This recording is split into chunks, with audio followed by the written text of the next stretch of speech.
What's up, y'all? In this episode of the Never Ending Drum Kit, I'm going to show y'all how to make a dubstep or Dariacore kick, and it sounds like this. So the first thing that I did here was I went in and I changed my pitch envelope to go pretty rapidly from the maximum pitch, which is 16 kilohertz, 16k kilohertz, down to 1,000. So this first initial piece of the kick is dropping a lot of pitch really quick, and as you can see here, they don't exactly, as you can see, the lines don't exactly line up with what the kick's doing. Like this front transient, this is way, this on the actual audio is way shorter in the front than this tail end is. So that's one thing to keep note of. So as you can see, I drop it down relatively quick, and then there's a slower slope when I'm going from this first transient down into the low range, and then once I hit the lows, I just have it tailing off towards the bottom. So this is what this part sounds like.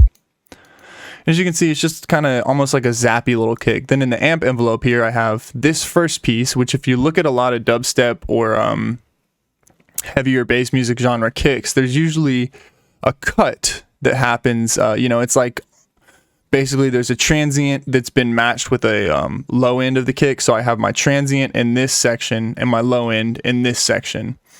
And that's reflected here where transient is the sharp beginning, low end is the more mildly, every slope gets less slopes almost. So this one's sharp slope, quite a bit less slope, even less sloping happening here, and then just kind of tailing down to the lowest possible value. So that's as much as there is about the sub control, which is this blue module is what is here. Like if I turn this up, you can see that's what I'm controlling. So we have that. Now the next thing that I do is I add in some clickiness, and so I'll solo out each of these.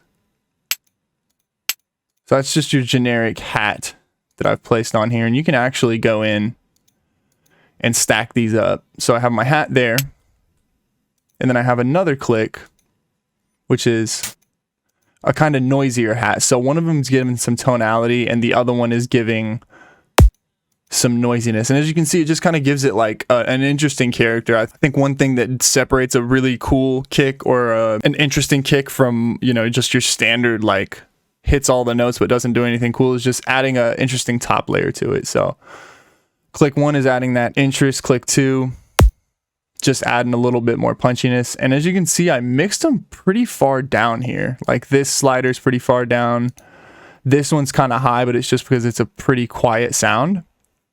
And then I've also shifted the start on that one. So the next thing I'll say is I'm always careful when I'm using kick 2 to not slam everything into the limiter. As you can see, that just ruins the kick there. So, and then as far as my processing goes here, I have a clipper that I've pushed the input on, right? Like increase the input gain so it clips. And then I also have a Pro Q3, so an EQ, that's boosting the low end and really just boosting at the, where this kick flattens out at. And then I have a high boost that, that increases that transient, but also shortens it by like compressing a little bit on the transient.